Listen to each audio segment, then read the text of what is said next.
Olá, tudo bem? Estamos aqui para mais um EasyR vídeo e no vídeo dessa semana nós vamos falar sobre a regressão polinomial. Então, o que é a regressão polinomial, né? Para que usar essa regressão? Tem vezes que a gente precisa, né, relacionar duas variáveis, vai investigar a relação entre duas variáveis ou até criar um modelo, né, para fazer predições de uma variável resposta, né, de interesse com relação a um ou mais preditores. E nem sempre a relação entre essas variáveis ela pode ser expressa por uma reta, mas a gente pode manter essa relação como uma relação linear, mas não consegue ser bem expressa por uma reta. E por que manter como linear, de preferência? Segundo o princípio da parcimônia, né, que a gente usa na modelagem, uma regra, vamos dizer assim, dentro da modelagem estatística, né, que vem lá da navalha de Ockham, né? Onde você sempre tenta manter a coisa o mais simples possível. Né? A ideia é essa. Em modelos, quanto mais simples for possível aquele modelo que você vai trabalhar, melhor. Né? Por vários aspectos, né? Desde complexidade, dificuldade de interpretação, às vezes o resultado de um modelo muito complexo, né? Você estimando muito parâmetros, você diminui a precisão do modelo, né, desses parâmetros. Então, sempre que possível, se você puder manter as coisas mais simples, melhor. Então, ao invés de nós partirmos para um modelo não linear, né, que você aumenta a complexidade, né, para um caso como esse, né, onde uma reta não expressa não é a melhor forma de expressar a relação entre duas variáveis, você pode partir para uma regressão polinomial, que é um modelo linear, mas onde você adiciona, né, os polinômios, né, o quadrático, o cúbico, vai aumentando, né, os polinômios de n ordens, né, para você poder inserir no modelo a curvatura, né, dessa relação. Então, a gente vai ver como aplicar isso no R, vamos ver um pouquinho, bem passo a passo, assim. Vou mostrar alguns exemplos, né? Vou falar um pouco sobre os gráficos que estão na capa do vídeo, né? Para a gente começar. E depois a gente vai ver como aplicar a regressão polinomial no R. Vamos ver duas formas e vou discutir um pouquinho ali sobre a seleção, né? Ver se é melhor manter a regressão linear com apenas uma ordem, né? Que seria apenas um intercepto, uma inclinação para x, né, para a variável preditora, ou você ter duas inclinações para x e para x quadrado. E a gente vai comparar e ver como fazer essa seleção, observar os parâmetros do modelo ali, tá bom? Então, é isso aí, vamos lá para a prática aí da regressão polinomial. Então, como eu falei na introdução, né, do vídeo, nem sempre a relação, né, entre duas variáveis, né, uma dependente e uma independente, né, ela vai ser representada por uma linha reta, né? E, segundo a navalha de Ockham, né, o princípio da parcimônia, né, quem conhece, né, isso aí, que nos diz, né, para resumidamente, né, usar o modelo mais simples sempre, né? Então é preferível a gente ajustar um modelo linear, né, para representar a relação entre duas variáveis do que um modelo não linear, uma vez que o modelo linear ele é mais simples, né, o outro é mais complexo. Então, se a gente olhar aqui essa figura que está na capa do vídeo, né, a gente pode ver, por exemplo, nessa aqui, que a gente tem aparentemente uma relação onde a variável dependente ela aumenta à medida que a variável independente aumenta, mas num certo ponto aqui essa inclinação começa a diminuir, né? A gente começa a ter um menor aumento, a gente como se a gente tivesse eu gosto de associar a inclinação, né, o slope, né, que é um dos parâmetros da regressão linear, com uma taxa de variação, né, a taxa de variação da variável dependente em relação à variável independente, né. E aqui essa taxa de variação ela diminui, né, ela começa a diminuir. Aqui nesse outro gráfico, por exemplo, a gente tem uma curvatura mais acentuada em que indica um máximo, né, de de y em relação a uma certa amplitude de x aqui. Entre 4 e 6 nós vamos ter valores máximos de y, sendo que valores menores do que 4 em x, a gente tem menores valores de y, e valores maiores que 6, a gente também tem menores valores de y. Isso aqui representa bem aquelas relações não lineares, né? Que a gente tem um máximo, às vezes para quem estuda ecologia, né? A gente vai ter uma maior abundância, por exemplo, de uma espécie no máximo ambiental, né? E o oposto também pode acontecer, né? A gente tem valores de y menores em um certo intervalo de x, né? E depois começa a aumentar de novo. Então ele vem decrescendo, né? À medida que x aumenta, y vem decrescendo. Aqui eu tenho um máximo de decrescimento, vamos dizer assim, os valores mínimos, né? E aí aqui eu passo a aumentar novamente y em relação ao aumento de x. E aqui a gente tem um quarto exemplo, onde a inclinação ela vai sempre aumentando, né? É o oposto do que está acontecendo aqui em cima. A gente tem um aumento de y em relação a x, mas essa taxa de variação ela muda também, vai aumentando. A variação de y vai aumentando mais à medida que x aumenta. Então, o que a gente vai ter aqui? A gente são modelos, né? Onde a gente tem aqui esse parâmetro quadrático, né? Que a gente pode inserir. Então a gente vai ter um intercepto, a gente tem uma inclinação, né? Para x, e aí a gente vai ter uma inclinação para x quadrado, né? A gente insere esse termo quadrático no modelo, que vai descrever essas mudanças, né, na relação aqui, que não necessariamente indica uma relação não linear, né? Simplesmente uma curvatura aqui naquela reta que a gente espera encontrar numa regressão linear. Então vamos para o R aqui. Vamos dar uma olhada aqui no R. Deixa eu diminuir essa figura. Então aqui no R eu usei esse exemplo do RBook, né, do Michael Crowley. Ele tem um exemplo lá na página 466 de regressão polinomial. E aí no RBook tem um link na primeira página, segunda página, que você pode baixar todos os arquivos, né, todas as bases de dados que ele usa no livro. E aí eu peguei lá as bases de dados, né, ele vem no arquivo da RBook. E aí essa base de dados é que ele usa no exemplo, essa diminish.txt. Então salvei ela aqui com read.table, nesse objeto poly. A gente dá uma olhada, ela tem duas variáveis, que são duas variáveis contínuas, né, números inteiros aqui.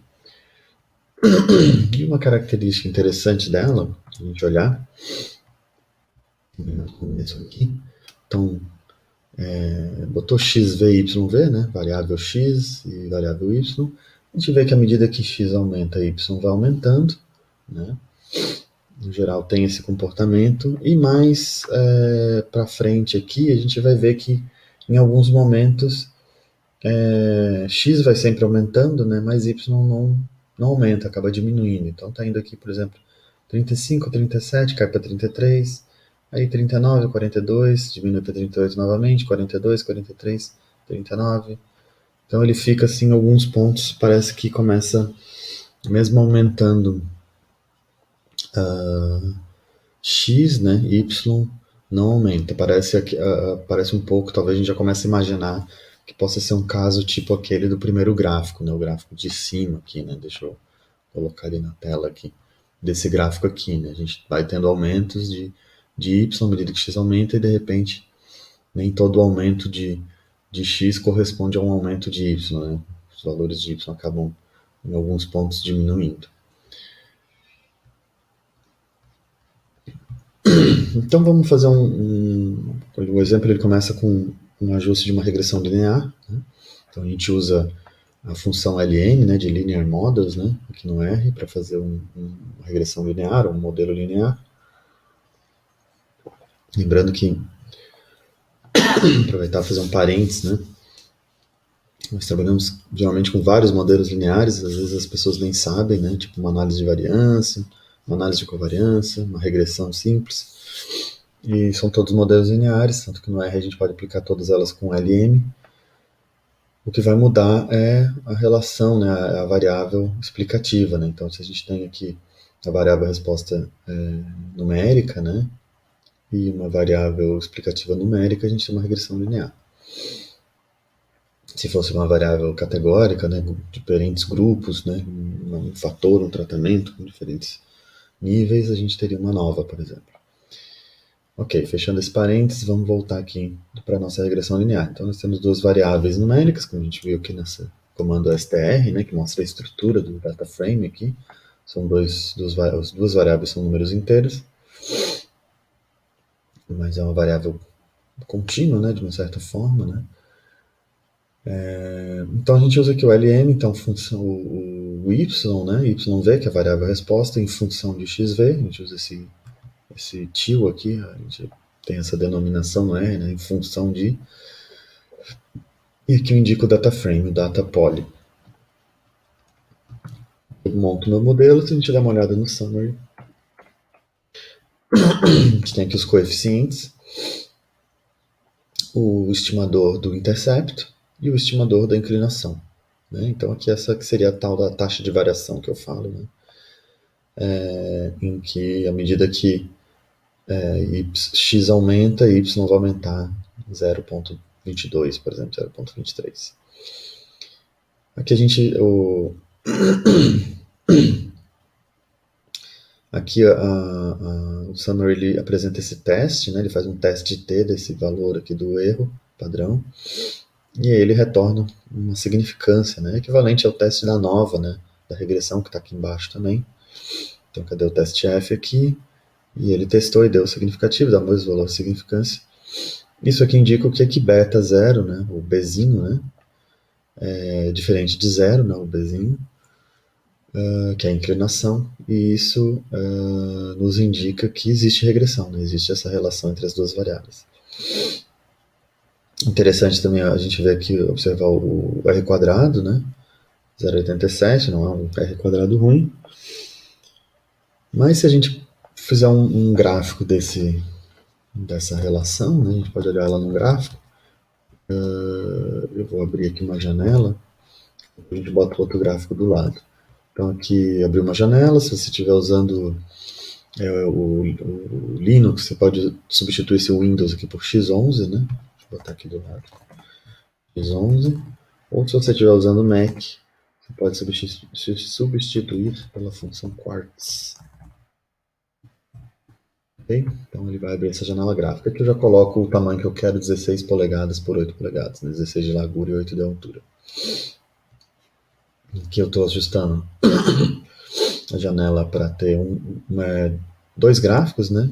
Uma linha e duas colunas, então dois gráficos um ao lado do outro, e que estou ajustando o tamanho das margens internas, né? Esse argumento mar. Então eu coloco aqui a margem interna inferior 5, esquerda 5, superior 1, direita 1, sempre nessa ordem. E aqui eu faço um plot, então, de y em função de x, então yv em função de x é uma outra forma de escrever o plot, né? Eu também poderia escrever assim, eu vou botar aqui embaixo, plot, o valor de x, o valor de y, né? Aqui poly, data frame, valor de x, valor de y e aí todo o resto aqui dessa notação aqui. Então são duas formas de escrever o mesmo gráfico. Eu usei na forma de fórmula, mas você pode indicar assim também. Então aqui eu mudei só o símbolo, o PCH, né, é o círculo que dá para mudar a cor de contorno e a cor de preenchimento. E aqui eu mudei o tamanho. Então, você pode ver aqui, então fiz um gráfico de dispersão mostrando a relação entre as duas variáveis. Ok, aí vamos inserir então a linha de regressão. A gente pode usar essa função abline. Na função abline a gente indicando aqui o objeto que onde nós salvamos, né, o resultado do modelo, né, ele já vai pegar os coeficientes aqui, né, como tem aqui o intercepto e a inclinação, ele já vai pegar os coeficientes diretamente aqui. Aí só mudei a cor e a espessura ali da linha, né, com LWD. Pronto, tem aqui me mostra o gráfico da regressão ali desse modelo, né, que representa aí, está representando a relação y e x. Não ficou ruim, tá bom, tem alguns pontos mais dispersos aqui, mas a gente pode pensar se a gente não pode, se a gente, né, como a gente viu ali nos dados que tem aquela começa a diminuir alguns valores, né, não tem sempre um aumento de y em relação ao aumento de x, se a gente não pode incluir um termo quadrático. Né? Ele está reclamando aqui, ficou um parênteses a mais aqui. Então vamos fazer um modelo 2, onde a gente vai inserir um termo quadrático. Uma forma da gente fazer isso é usar essa função as-is, né? Coloca esse i maiúsculo na frente, ele representa as-is como, então, xv, então eu adicionei aqui mais a variável x, aí é o chapéu, né, o acento circunflexo, que é o símbolo aqui da potenciação, né, que a gente usa no R. Então, circunflexo 2, eu estou dizendo que eu quero a potência 2. E aí, salvo isso como modelo 2, model 2. Vou olhar o summary agora, a gente tem aqui um novo parâmetro, um intercepto, uma inclinação para a variável x, né? E agora uma inclinação para a variável x ao quadrado, né? Para o termo quadrático. E ele está dizendo que é significativo aqui também. Então, todos os dois termos são significativos, então, em princípio, a gente vai fazer um teste ali, mas em princípio, já é um indicativo para mim que eu inserir esse termo quadrático vale a pena para o modelo, né? Ele vai melhorar a performance dele. E a gente também pode ver pelo R quadrado aqui, que era 0,86, 0,87, né? E agora está 0,90. Tem uma melhora, né? O R quadrado ajustado também. Acho que era 0,87, deixa eu dar uma olhadinha aqui em cima. E 0,86. Isso, 0,87 e 0,83. Então o R quadrado ajustado, que a gente pode usar para comparar os dois, né? 0,86 e aqui foi para 0,89. Então eu adicionei o termo e o R quadrado ajustado ainda assim ficou melhor. Para quem não sabe, né, não está ligado, a gente tem aqui o R quadrado, né, que é o coeficiente de determinação, né, da regressão linear. Tem muita gente que gosta de olhar direto para esse valor, mostra uma boa relação, né. Mas quando a gente começa a adicionar mais variáveis, né, no caso aqui a gente adicionou um termo quadrático, ele tende a aumentar simplesmente porque foi adicionado variável, né? Um vice, vamos dizer assim, do R quadrado. Então, quando a gente adiciona mais variáveis e quer comparado aos modelos para ver se com mais variáveis ou com menos variáveis, qual é o melhor, é melhor usar esse R quadrado ajustado que ele penalize o R quadrado pelo aumento de termos, né? De parâmetros. Ele diminui um pouco e aqui a gente vê que ele ficou maior ainda, então, do que o anterior, né? 0,86 ficou 0,89, então, ok. Mais um indicativo que tá bom, tá melhor aqui. Então, se a gente fizer o gráfico desse modelo, eu vou colocar aqui o plot, né, como eu fiz antes, o mesmo plot. E aí, só uma forma diferente que ele colocou lá no e-book, né, a gente cria uma variável que eu chamei aqui de preditora, que é a variável x, né, com o mesmo intervalo de dados lá, de 0,90. E aí eu vou usar a função predict, né, a função predict ela vai criar um vetor aqui nesse caso, com os valores preditos com base nos parâmetros do modelo, né? Então eu indico aqui o modelo 2, e aí ele precisa dos valores de x, né? Ele vai predizer os valores de y, né? Predizer, acho que vai fazer a predição, né? Melhor. Fazer a predição dos valores de y com base no modelo. E aí eu indico aqui a variável preditora, né? No lugar. Essa variável que eu criei, preditora aqui, no lugar do xy, que é a nossa variável, né? Então ele cria um vetor aqui, se quiser dar uma olhada aqui, um vetor de valores preditos, né?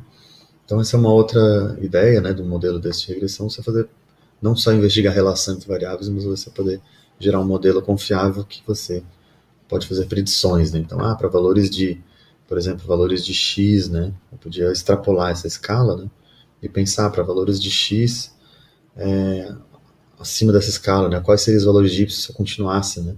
Com x aqui, x igual a 100, 200, né? Quais seriam os valores de y, né? Aí o modelo pode fazer isso. É um outro exercício interessante.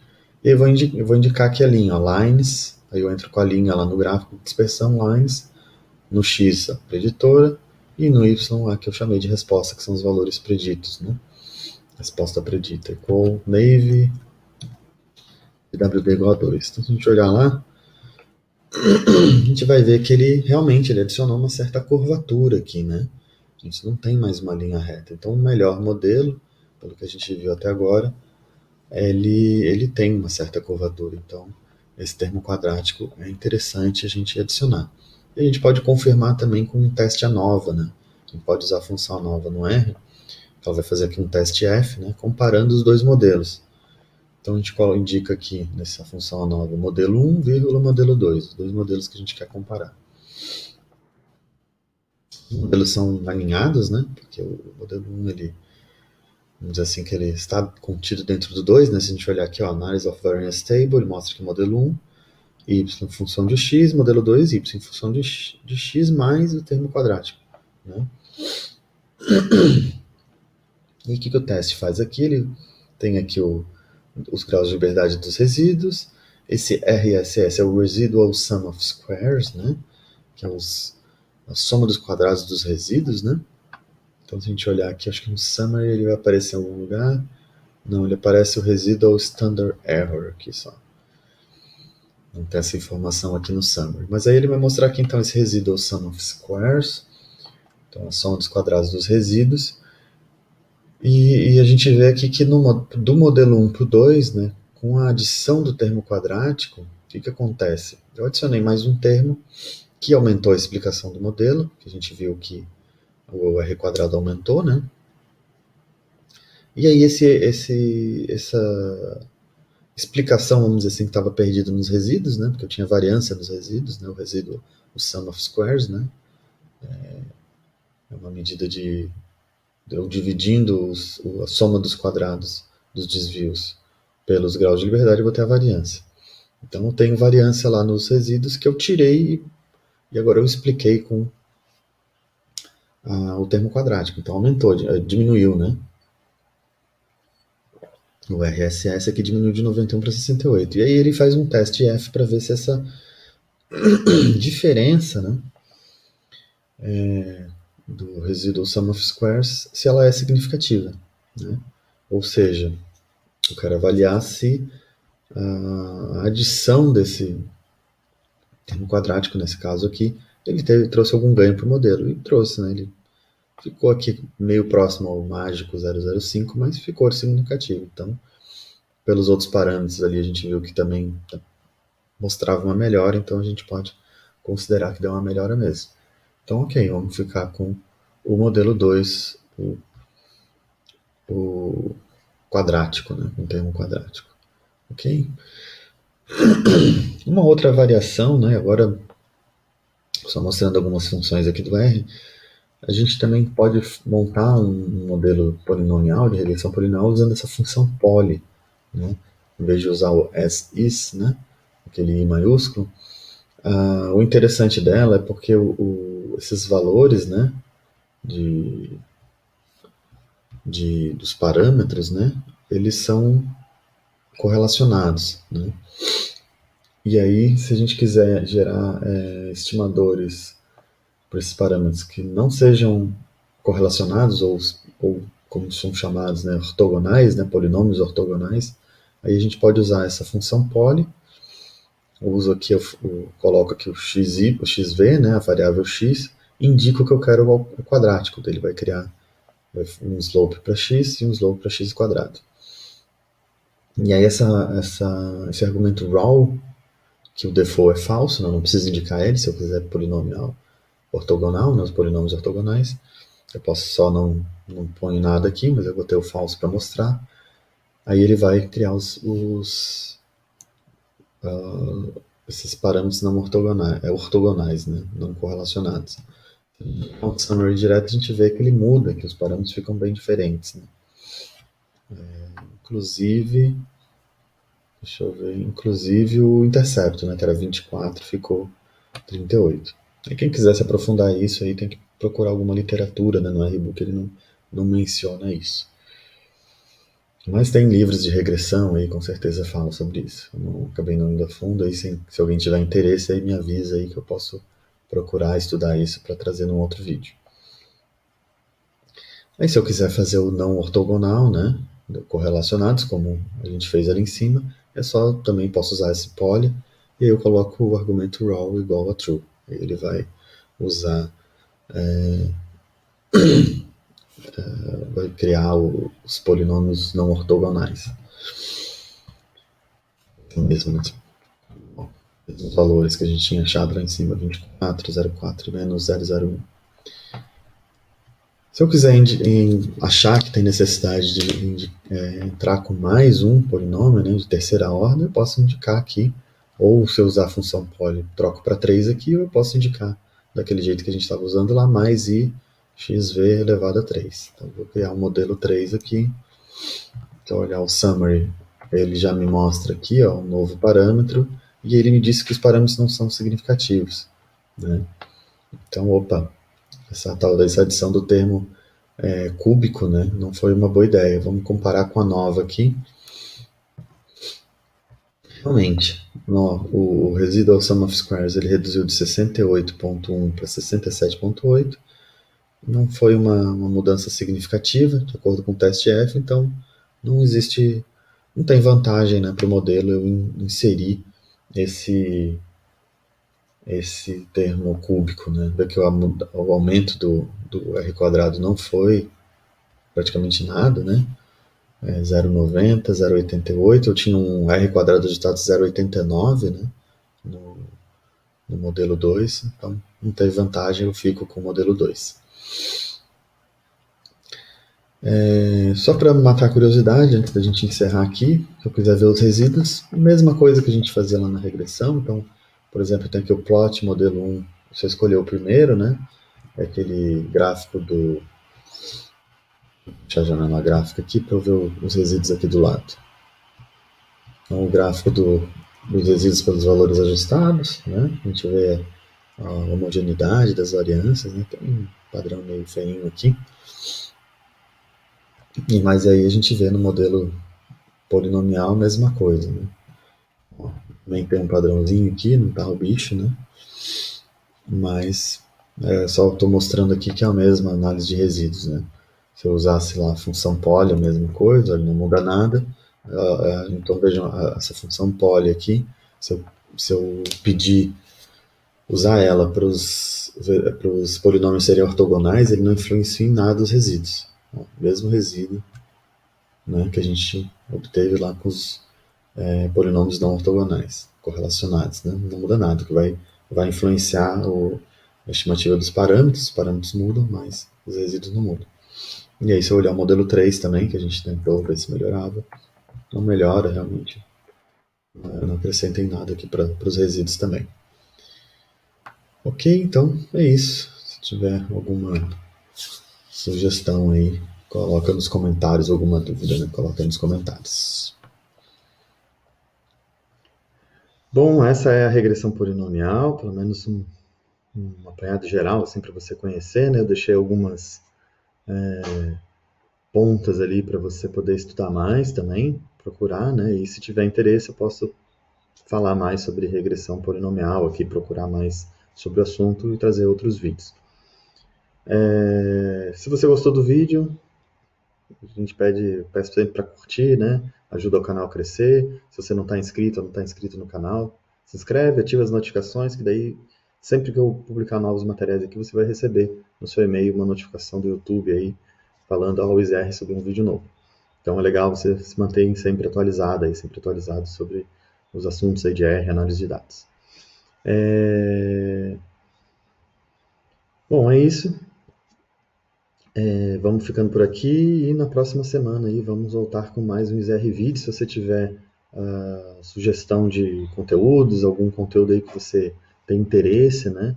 E que eu puder trazer aqui nesse formato, pode colocar nos comentários ou me manda um e-mail lá para o contato.zr@gmail.com. E compartilha, né, esse vídeo também, aí você pode ter algum amigo, alguma amiga, um colega de trabalho, uma colega que pode estar precisando disso de repente, e se você compartilhar aí, o pessoal já fica por dentro do assunto, né? Guarda esse link, às vezes regressão polinomial não é algo que a gente talvez vá usar muito, né? Mas é uma alternativa bem interessante aí para você não ir direto. O pessoal gosta muito de ir para os GANs, né? E para os modelos mais complexos, mas às vezes é interessante a gente, como fala na Valha de Ockham, né? O princípio da parcimônia, manter sempre o mais simples possível. Então, um abraço e boa semana e até o próximo XR Vídeo.